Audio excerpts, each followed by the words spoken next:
早晨啊，咁多位，我係 Neo。嗱，好多香港客戶一開始咧就會問我，養老應該租樓啊，定係買樓嘅？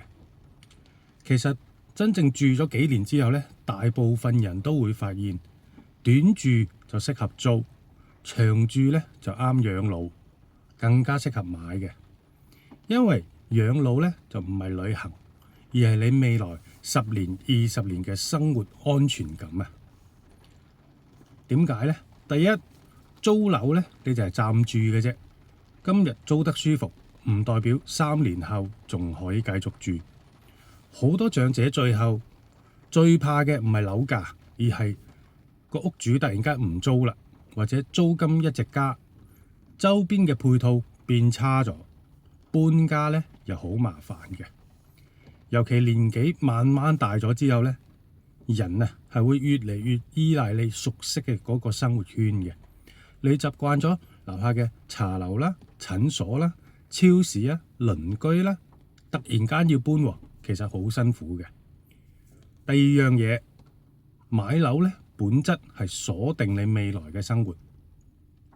好多人仲以為買樓淨係投資，但係對於養老嚟講呢，買樓更加似係提前將未來20年、30年嘅生活成本固定咗落嚟。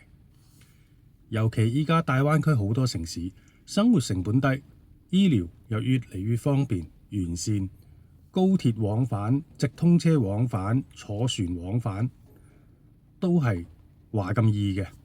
所以如果淨係租呢，你永遠都係適應緊其他人間屋，但係買咗之後呢，你先會真正開始經營你自己嘅生活。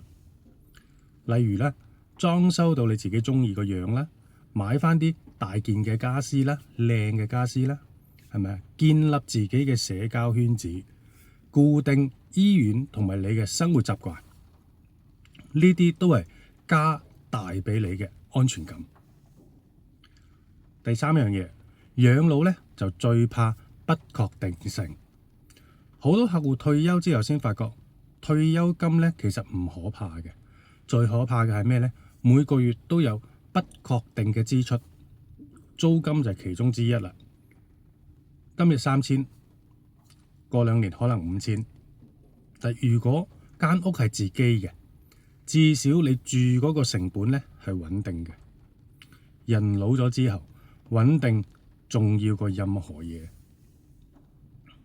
第四樣嘢就係香港朋友最容易忽略嘅一點呢，就係佢哋睇內地樓咧，會用投資嘅角度去衡量，但係養老咧，核心唔係炒佢升值嘅，而係你未來能唔能夠住得舒服，有冇電梯啦、醫院啦、商場啦、公園啦、好嘅天氣啦、安靜嘅環境啦，啱唔啱你散步咧，同埋社區嘅氛圍點樣？呢啲先係真正影響你晚年幸福感嘅嘢。